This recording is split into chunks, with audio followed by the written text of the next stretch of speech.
Good afternoon, everybody, and a very warm welcome to Mills and Horland Districts. And my name's Susanna, and I live with trains. And today, as you can probably tell from the side of what's going on here, we're going to be making a scene today. And now I've already done some prep work already for this, and so I'm going to talk you through it and walk you through it, and explain to you the changes, explain to you what I'm proposing to do, and then we're going to get on and do it.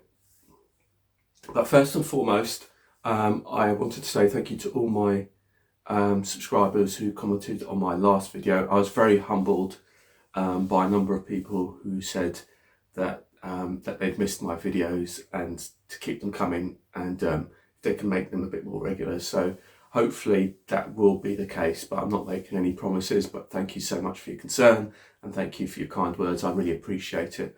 Somebody else also mentioned about having a running session. And I have been running trains, but I just haven't really been filming any of it because I find it quite hard to do two things at the same time.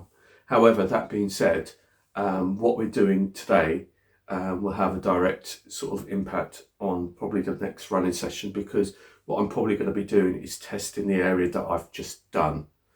So all of this here is yet to do, but there has been stuff that I have already done already. So let me explain to you what I've done so far in preparation for what we're about to do. So directly in front of you, which is sort of designed to be sort of blended in towards the wall and the rest of it, is my drop down bit. And this is one thing that I've done a little while ago. And as you can probably tell, well, you might not be able to tell, I've actually modified my drop down section. Now, as you can see, there's a little bit of a curve at the bottom there, and that's because it used to be straight up like that. So basically, I've taken off about 4 or 5 inches off the end. This is also to save weight, and also, and when I drop it down, I'll explain to you it further. I've also added a more of a quick release system, which is this latch here, which just simply just goes up, and then it allows me to just drop it down quickly with no fuss or no fuss. Whereas before I had to unscrew it every time and then rescrew it and unscrew it and to hold it up. So now this way it's a much more quick release system, which I am about to demonstrate. I have the legs here, which is yet to be modified to suit.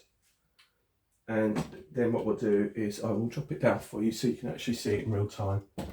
Just drop it up, lift the latch, drop the latch down, and then this will all just drop. And now, with me having taken 6 inches off of it, or so, or 4 or 5 inches I should say, it's basically now it's a lot easier to handle. So as you can see, it's changed rather dramatically around here. It used to be Goswell Park Station. This has now moved, and this is because we've basically I didn't really like the way I was running it, and I like it, but not to fear, because there's actually 2 new stations on the layout.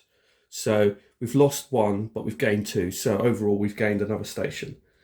But this station here, Goswell Park, wasn't really doing it for me, because I can never really to get it to work properly in a way that I wanted to do it.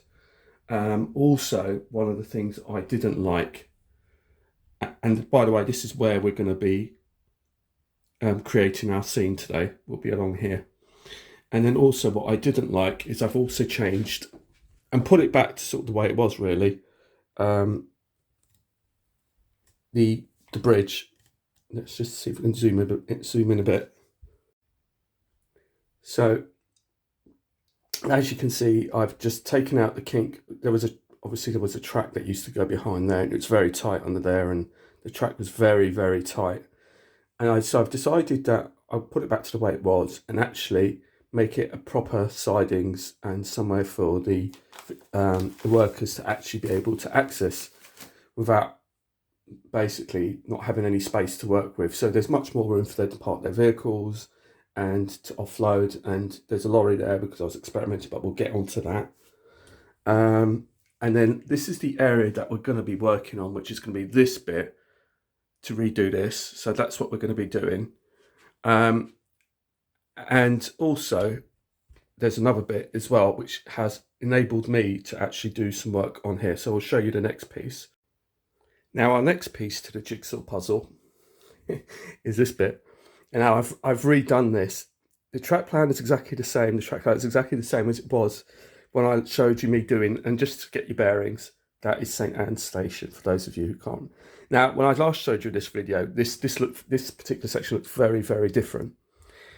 It then occurred to me that this particular section, which is the bit that you can see, the green bit, the curved bit, it occurred to me that when I originally built this, and I think I mentioned this in the last video, this had been untouched until this week for about, I don't know, about 2.5 years or so. This used to have an embankment that dropped down, and it used to be quite weighty and unwieldy. It was really quite awkward. It wasn't heavy, but it was just awkward. And it occurred to me the other day that actually I didn't need the embankment, and I didn't need the extra weight that went with it, because it had some legs that went underneath it. So I wanted to make this piece pretty much like the bit that runs across the door, where it's just one board that goes up across there, but it's supported and braced underneath. As you can probably tell, there's some sections underneath to brace it, so it runs across to brace it, to stop it sagging in the middle. So all I did is basically removed the extra wood, re-cleaned the top, relaid the track, and basically reballasted it for now. But obviously, clearly it isn't finished, but it won't take too long to do. But I thought to myself, I'm going to do this now, because what it means is that this section here is a lot more lighter. So when it means setting up the layout, it's two things. A, it's going to be quicker because there isn't so much weight to carry, and B, it's actually giving me a bit more space, because the embankment used to jut out and used to come out, and it was really quite tight on this doorway between here and here. So when it used to come out even further. So now it just gives me a bit of extra space to get in and out of the bedroom. So that's what it's done, and it's, like I said, saves the weight. And also what it has done is it's enabled me to save money, which is also important, because everything that was taken off of here has basically been reused, except for some of the extra track pieces which I bought previously, and these were like surplus pieces that I could use, so I've used those. So it's not extra money on the track as such. The wood that's underneath to cross brace it is the wood that I took out, that I saved from when I took out the bottom pieces. So I've just repurposed them and reused them to make the bracing, so that hasn't cost me anything. And also the all the embankment that was here, all the Oasis blocks that's been here, has been reused, which you're about to find out, about to see. So that's also another bonus. My drop down section has also been modified. My link piece from my living room to the corridor has also been modified. As you can see, that goes into the main layout at the front. This piece this end goes towards the main sort of Goswell sidings bit. And the bit that you can probably tell that's changed is that I've actually added a point here. Now, none of this has been tested or wired, and to some people that's probably a bit crazy that I should have done that before I even attempted to ballast it, but it doesn't bother me. I know to some people it does, but it doesn't bother me. This is how it's going to be anyway, so I'm going to get it to work in this configuration anyway, so it doesn't bother me. And what that does is, at this point, feeds into one of the sidings which used to be a buffer stop, which used to be here. So that's where that used to be, further down there. And we'll come on to the track configuration as we go along, because as I start doing things, it will start to become apparent why I've done it. So essentially, from this point on, you can sort of have it like Goswell sidings as its own separate entity, and you can run it without affecting the rest of the layout. So what work are we actually going to do? Well, as we come over here, you can see we've got a load of Oasis blocks, and today we're going to be using them to make an embankment. So for those of you who've never seen me do this stuff before, you'll see me do it today. And I've already carved and shaped it. I've already prepped ahead of time, kind of a bit of a Blue Peter job, like this is what I did earlier. And you'll see how I'm using these blocks to map out an area of what I think I'm going to use and what I'm going to need and what I'm going to do. So just to give you a rough idea, before I had this sort of section which I made, and that's made out of foam board, which we will get onto at some point. Whether it's in this video, I'm not sure. But essentially, it sits over here. So that gives us an idea of what we're working with and what I want to do.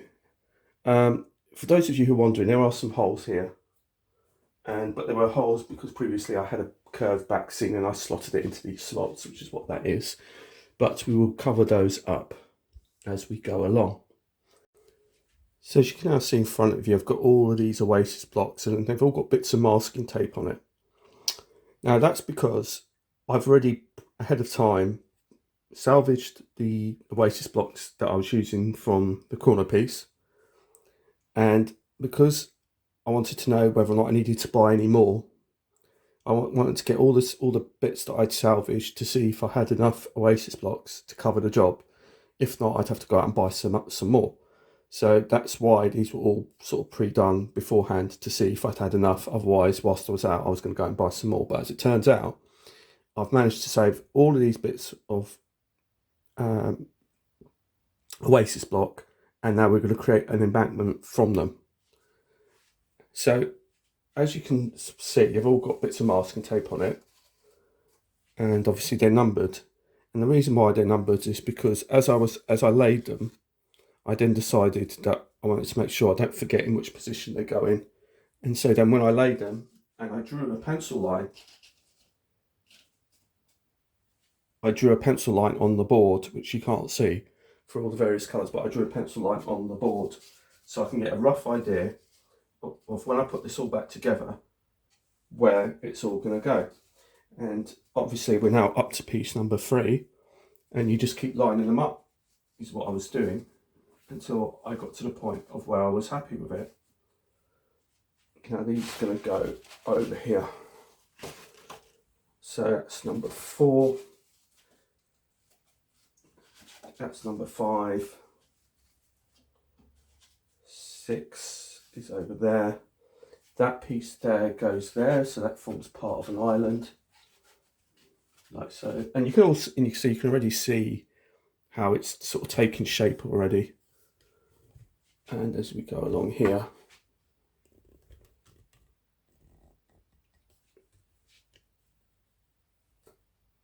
we'll sort of see what we can do. Right, so that's number 11. So number 11 is the last piece, and that goes right in the corner.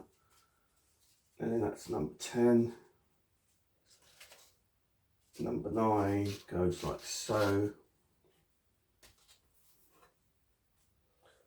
And then you've got number 8. And number 7.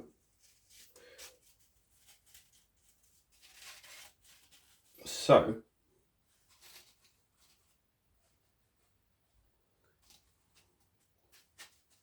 that fits fabulous.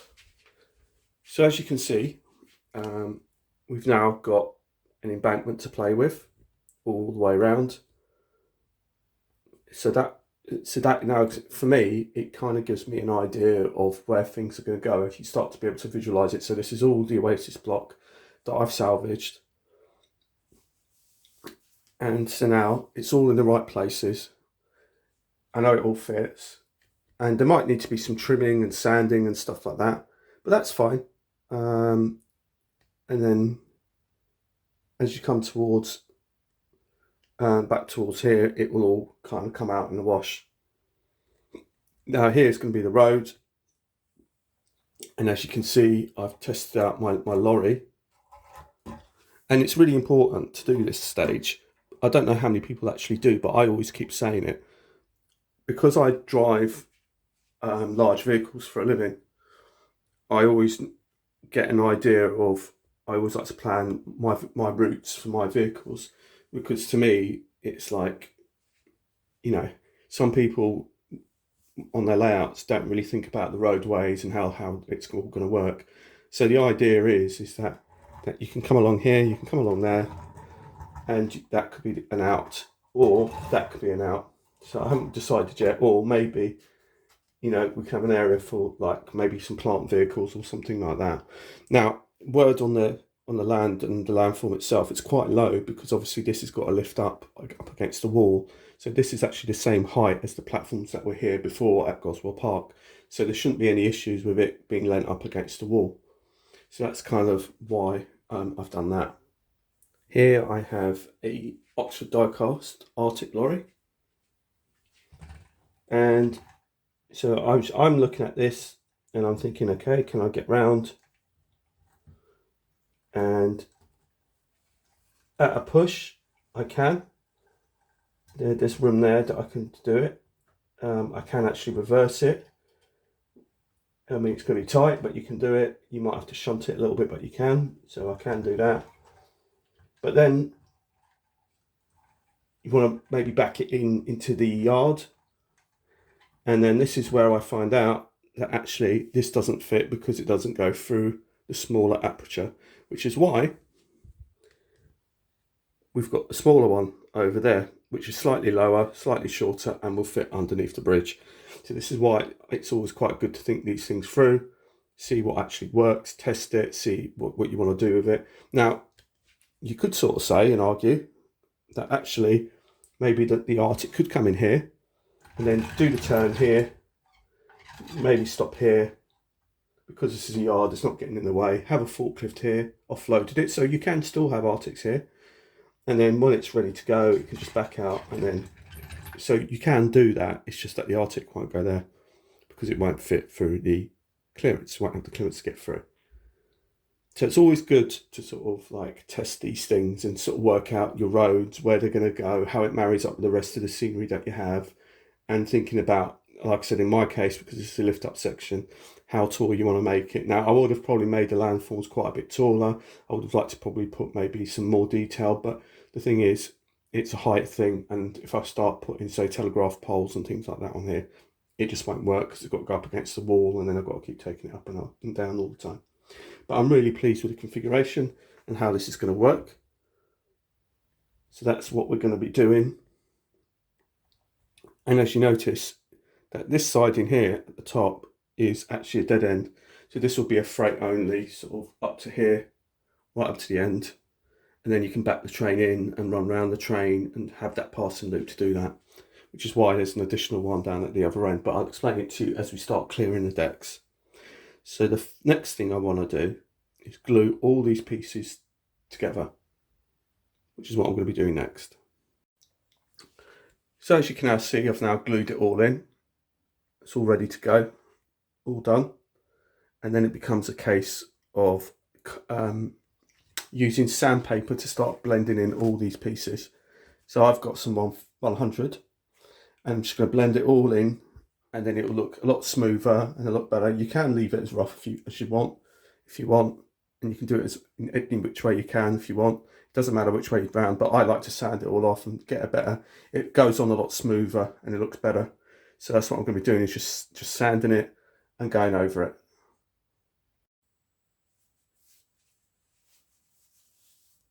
So I've now got VGym on, which is my handy little tool. It is my little extra light. So if I just show you, you can see the shadows are there because it's getting on a bit. So for those of you who've never seen VGym before, this is VGym. And this gives you extra light. You just pop it on the top of your tripod. Absolutely brilliant gadget. And provides extra light where you need it, which is now, as the time's getting on. So right, anyone interested, I got it through Amazon ages ago, but it's a fabulous project, fabulous little light that goes on top of the tripod, and because it's square, you can pretty much put it anywhere. Okie dokie. So as you can probably tell, I've now sanded it off because it looks a lot more smoother and it's blended right out. As you can see, it's all the way glued and it's blended out. And it looks a lot smoother. So if I just take you in a bit. And you can do this any way you want. Like I said, you don't have to sort of do it the way that I've done it. But basically, I've taken the sandpaper and basically gently rubbed the sandpaper on top. This is the sandpaper I use. It was just 100 grit that I had. And you just lightly rub it. Now, a word of warning. This stuff is absolutely fabulous stuff to use because it's so easy to manipulate and it's easy to carve and shape. However, you can ding it very, very easily.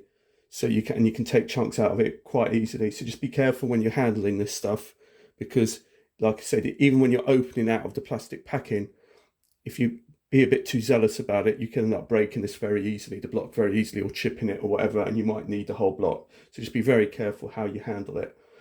This is the join here, and as you can see, there's a space there. And it's all glued in. It's now ready for the next stage, which is basically dropping the plaster cloth on top of it. And hey presto, you'll have an embankment, which will be absolutely brilliant. And it would just look great. And then you just leave it, and then you go on to the next phase of it, which will then be doing the static grassing and everything like that. So we're going to crack on now. We're going to start getting some of this plaster cloth. I got this from my local model shop, £4 a bag. I'm not so sure. You get smaller bags from Hobbycraft for £1.50. I'm not so sure which is better value, to be honest. I bought two because I didn't want to start a job and then not be able to finish it. So I bought two and hopefully one will do it. And then if I don't need the other, I can take it back and get some credit for something else. But we'll see how far we get with this. So the next job is going to be just to use the plaster bandage and just drop it on the top and then let it go off and let it all go hard. Now this stage I find quite therapeutic, and once again I'm dealing with scissors, so if you're of a younger variety, maybe you might want to get your parents or something to do it for you. And all I'm doing is just doing what, like, I'm sure I don't need to tell anybody how to do this, but what I'm doing is just draping the Mod Rock on top of the Oasis blocks, which I've just done. And basically once it's all done, there isn't going to be any issues with it being too soft or anything. You can do whatever you want with it. And like I said, I've sort of showed you this before with what I've done. This is how I've always done it. But for those of you who haven't seen it, this is how I do it. I find it quite therapeutic doing this, to be truthful with you. Sometimes it's like you can contemplate your thoughts and just do this, and you know, it's quite nice. And I haven't even got any music. Sometimes I've got music on because sometimes music helps in terms of just taking your mind off things or motivation and stuff like that. But this, sometimes I just do it without anything, no music, nothing. If I wasn't recording it, I might have had some music on, but again, I could have easily done this without any music on at all. But as you can see, it's very easy to do, and you can see that. To be honest, I find this less messy than trying to do this with polystyrene and carving. I've always preferred it this way, and it's just a lot manageable for me. And this has proven to me that this has got a lot of longevity to it, using Oasis blocks, because if I don't like this in a month's time and I decide to take it up for whatever the reason, I could still probably save some of this Oasis blocks. And that's the truth, because all of these Oasis blocks that you see here in front of you that I've used to make this new embankment has come from the embankment that I had on that corner. So, you know, this isn't something that I've gone and spent money on. I mean, it costs about £2 a block. And sometimes it depends where you go, you can get it slightly under. But to be honest with you, you know, I don't mind because I know this works. Well, it works for me anyway. I'm not going to say it works for everybody because everyone's got their own methods of doing things. But this is a lot quicker than, say, going down the old sort of, let's go and get the, cut the cards up and scrumple paper, or doing other type of other ways of doing it, or getting the card strips and stuff like that. This I know works, and the product was designed for flower arranging. So once you've done all of this, you can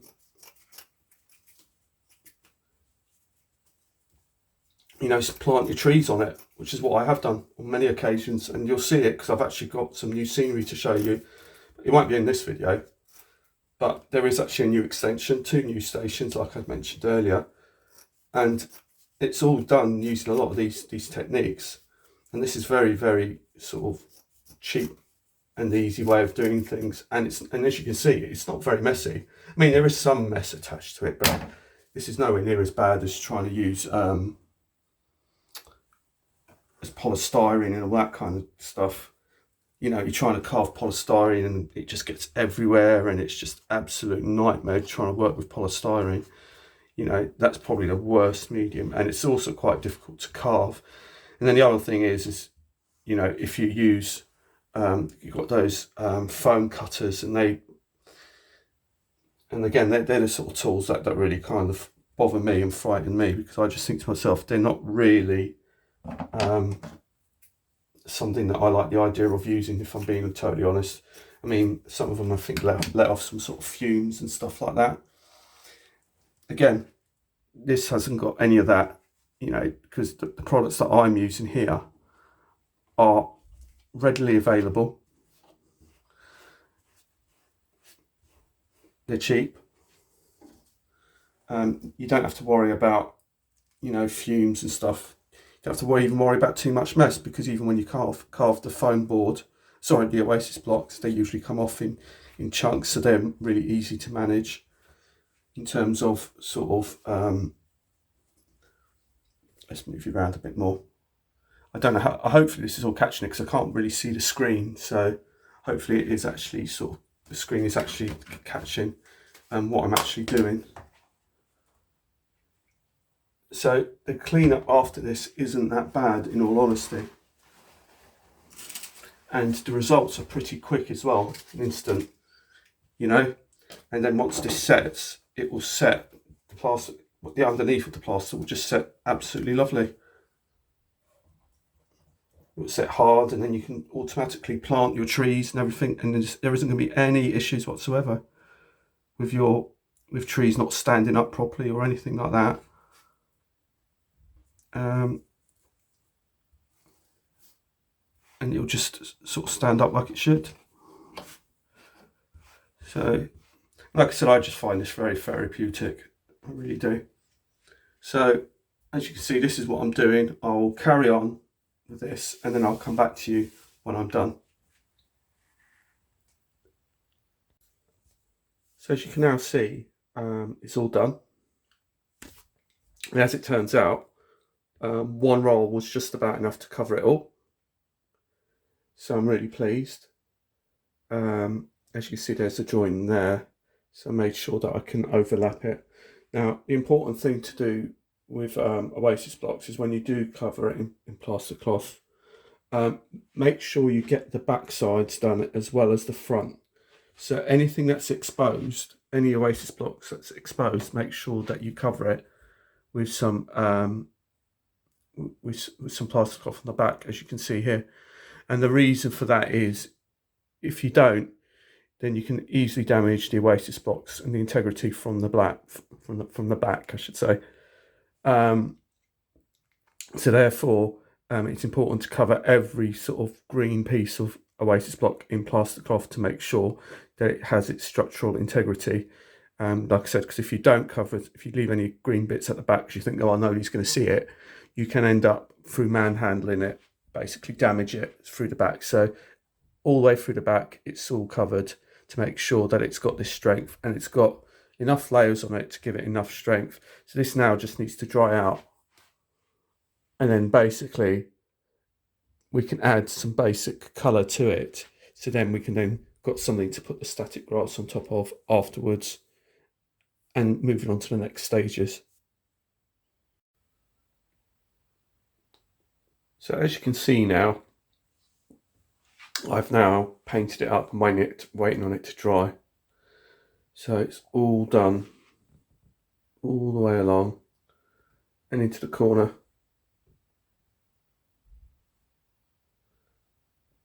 So it's now ready. Well, I say ready, it's still drying, but it'll be ready to basically take some static grass and once it's totally dried out. So incidentally, I mean, the colours are sort of, it doesn't really matter because as long as it's an earthy colour, it doesn't really matter. It doesn't have to be the colours. It's just that I happen to have some frame dirt from Rail Match. And I also had some stock green from Rail Match. So those are the two colours I used. So these were leftover paints from other projects. So just so you can see what they look like. So now it's just a waiting game to see how that's going to turn out. So as you can see, we've moved on a fair bit from when you last saw it, because when you last saw it, it didn't have anything on here. But as you can see, there's now static grass applied along the back. There's some ballasting done, new track work in, which was in already, but just needed to be ballasted. So that's now been done. I've done something which I've never done before, and that is weathering the track. I've never really done it. The Americans do it quite a lot, but there's various methods that people do and use to weather their track. And I see it a lot on American layouts where they lay the track and then they just blast it with a can of sleeper grime or Rust-Oleum, as they're one of their preferred things. They like to use camouflage, I think they call it, Rust-Oleum, but without no ballast, and basically ballast all the track first without no ballast and then lay the ballast afterwards. And then there's the other school of thought where you do what I actually did, where I actually did all the track laying, all the ballasting, and I thought, actually, I'm going to finally give track weathering a bit of a go, because somebody actually mentioned it quite a while ago. Why is it you never weather your track? Now, the thing being is, if you look at this section of track just here, you can see the difference between weathering and not weathering. And that looked quite garish to me. That really looked like it was just like really in your face. So I haven't really done anything with that just yet. So I need to blend it out a little bit better so it doesn't look so bad. But not only have I weathered it, but I've done some more of the rust along here. And as you can see, I've done it all the way along and all the way along there. And I've actually put the old back seam that I had before in that corner, which I'm still going to reuse and keep because I actually like that. And then it saves me reusing it and breaking it up. Now, I've actually bought a new one today from Paul, and this is GM753. This is a Gauge Master N gauge. N for a 00 gauge layout. Now, I've used N gauge a lot because basically when I'm building the layout around here, I think sometimes the taller stuff or the 00 stuff can be too close and too far in and too high, and it doesn't look quite right. So that's why I've been playing around with N gauge back seams, and actually it works really, really well. Gary actually commented on it when he last came over here about how the N gauge back seams do actually work, and to be honest, it works really well for me, and it's cheaper than the 00 gauge, and it actually in some circumstances looks better depending on the application, because sometimes, you know, the 00 gauge can look a bit out of scale if it's too in your face. So so by using the N gauge, it's about perception and depth. And obviously there's people out there that when they do their scenery, sometimes they put N gauge buildings right at the back to give this illusion of distance because the buildings are smaller. Also down here, I've also got and sprayed up this bit just give it a quick light spray over with the sleeper grime to see how that works out, to try and blend it out. And I like the fact that there's loads of different ballasts on here. Definitely the brown needed to be toned down because that was way too bright and in your face, as you could see from over there. But also the rust and the sleeper grime and the weathering, it's to designate that this is like track that is not used as often as the main line, so it's not as well kept. But this ballast here is the original ballast that I used on this section, which I really don't like. And maybe when I sort of did the other end, I should have probably lifted it all up. But I actually quite like the fact that you can tell the difference between how the layout has evolved over the years, where you can sort of see where, you know, where the new track's been laid or the older track's still there, and the ballasting hasn't been, you know, what it was like before. And somebody once said to me, when you modify your layout or even anything, it's like sometimes in buildings, when you want planning permission to get an extension on a building, for example, sometimes they turn around and say to you, like if it's a listed building that you have and you're trying to like do something with it to make it more modern, they'll turn around and say it's got to be totally different from what's there before, or sometimes they say it's got to be exactly the same as it was before, because sometimes it has to have that distinction. And I quite like the idea of like sometimes leaving bits of my old layout, like for example there's the old BR sign that's still there with the Goswell Park sign, and that kind of gives an inkling of what was here before I decided to do it in this configuration. As far as the road is concerned and the track is concerned, I've experimented with some more talcum powder on this and let it go off overnight and matte varnish it to seal it in and to give it this kind of really rough, mucky kind of yard look road. Like it isn't a main road, obviously, it's just a lead to get to the yard. So that's what we've done. Also, what I've done, I've done a lot, is the legs on here, if I sort of spin you back, these have changed. Basically, this I've now shortened because it was wider. So I've now shortened it to the correct depth to stop the play in the baseboard. And also it stiffens it all up and secures it better. I've also put this leg in, which I've painted up. This is using the old fascia board and old scrap bits of wood, but again, it gives more support and it looks nice because it's nice and blue. I'm probably going to continue the blue on the outside bit on there and maybe put an extra piece of fascia in there, again to blend it out and to make it look nice. And then as we come in, you can see, now before, I think I mentioned this before, it used to have the embankment here and it used to come and stick out. So it used to come out to about sort of like this sort of depth, and it used to come out like that.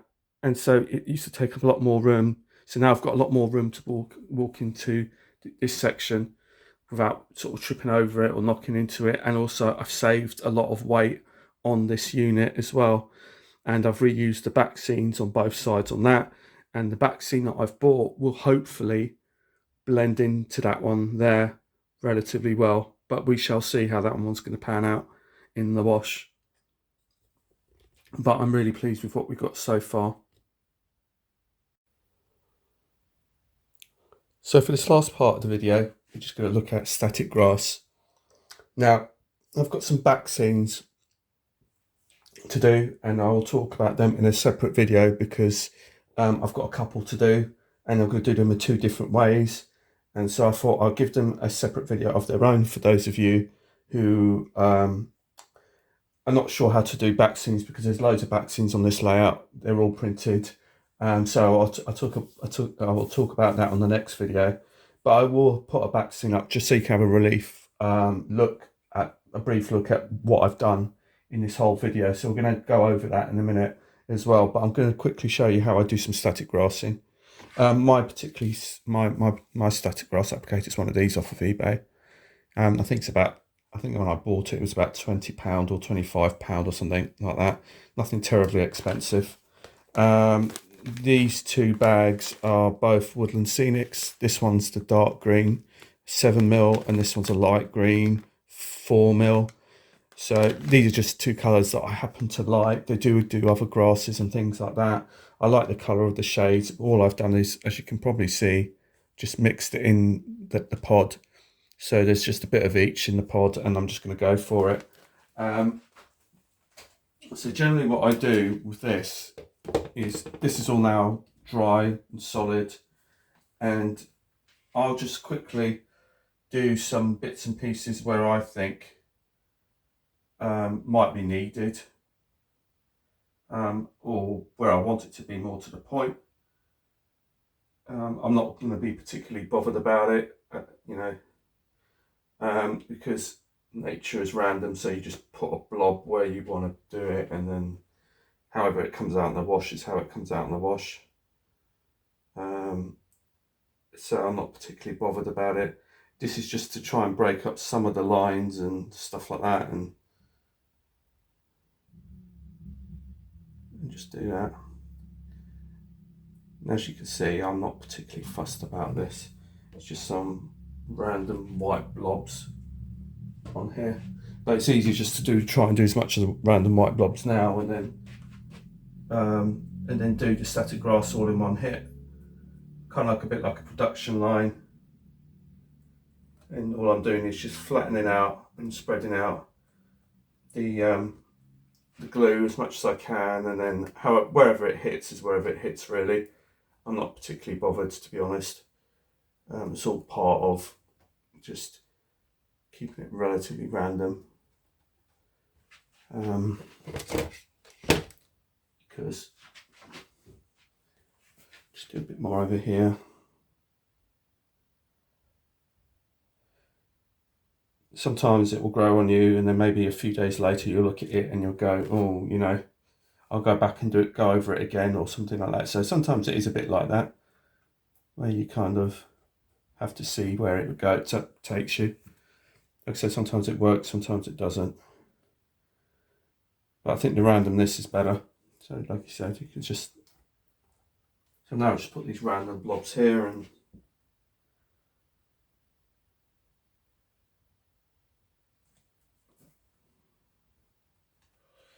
smear it in to make sure it gets into all the cracks and crevices and stuff like that.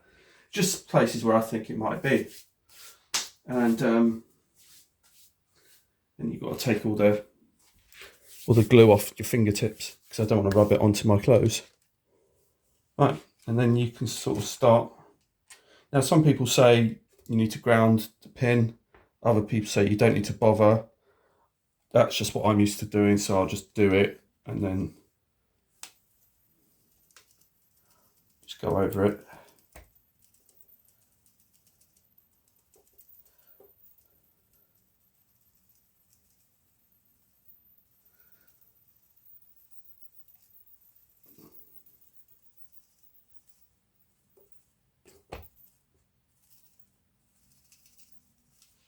Doesn't matter if it gets everywhere, because you can hoover it up. And usually, like I said, I'll hoover it up afterwards with a sock.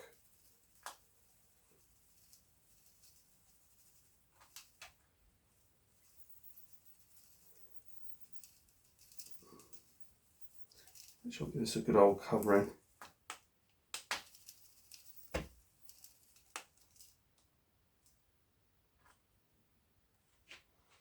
And then there's a little bit left over, so I'll just do that bit.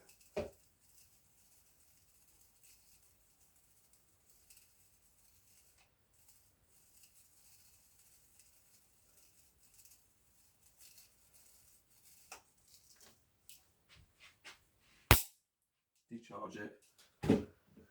And I haven't quite got enough grass in the pod, so what I'll do is I'll hoover up the excess, and then I'll use the excess just to do the other two. So I'll come back to you once it's all done. So here is what I've done. And with the static grass, so that kind of breaks up the main line from the sort of siding here. You can see what I've done here. And as you can see, I experimented with the weathering as well, which I'm really pleased with. So I'm just going to quickly talk you through everything that I've done on this particular video. Some of it I've done off camera, but essentially it's the same applications that I've already showed you with what I've been doing. so we start here. So we've still got the same entrance here, which is great. I'm really pleased about. I haven't worked out the top yet. That's the only thing. And then obviously I've rebuilt this, which is lighter and flatter. I've also added a leg down the bottom here. So this is a new leg because the height needed to be readjusted. I've done all the electrics, redone all the electrics as I've lifted the track and relayed it. So all the electrics have now been redone along here, including the lift up section. So there was some additional wiring that wasn't needed because there was less track. So all the wiring needed to be redone, and then I've relabeled it. So it's all sorted now. It's all working. It was been running all of, well, it was running yesterday. I think it was all the day before I was running it to test it all. I've tried to do some weathering on here to try and blend it out a little bit better, and you can still see, but I mean, I'm pretty pleased with it. I mean, I do believe in the weathering of the track. Someone did ask me ages ago about why I don't really weather the track, but now I've started experimenting with it. I think I've really pleased with it. I mean, when you can look at this piece here, this piece is only just lightly weathered, and you can see how it's pretty garish, the brown ballast. It really is. It's really kind of in your face. So I've done all the, started doing, as you can see, that's the static grass I've just showed you. So that's kind of spread out a bit. Oh yeah, the other thing that I've just kicked, which I've sorted out, is these legs here. It was actually wider before where I'd had the extra piece, so I've cut the legs down so it's actually narrower, so it fits snugly into this, so this doesn't move anywhere.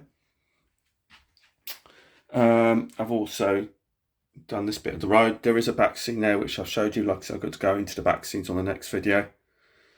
And as we come along here, I've just brought the static grass along here and along there. There's more work to do here because I've got all the detailing to do here. I'm not quite sure how I'm going to do this bit, but this is pretty much how it is at the moment. That's all detailed and weathered down. Along here, it's pretty much the same, but what I have done along here is I have actually changed the track configuration, because before, sorry for taking you backwards and forwards, if you remember, this line here used to sort of come back here into this line and then into, so, but now there isn't a way out now, so because there's a buffer stop there, so they used to feed into there. So now I've had to add an extra point down the other end, which I'm really pleased about, which I'll show you in a second. So yeah, like I said, down here it's pretty much the same, but I wanted to keep this side the same. I've always loved Goswell sidings. I really like it. It looks really nice. I've also redone this area. I've relayed this track here. It doesn't look like it because it looks like it's been here forever, but actually I have actually totally relayed this over the last 2 days. And as you can see, I've done some more static grass to try and blend it in. I've done some more weathering over here on the track, added some more rust on the side of the rails because it's not used that often. And then what I've done now is I've added this point in, because before these two tracks used to be stub-headed, and now they feed into this point, and I've now introduced this point on the lift up section. And as you can probably tell, I've also had a go, sorry about the light and the shadows and everything like that, but basically I've weathered this bit as well. So essentially I've weathered, so the work's pretty much started from here, that you've seen anyway.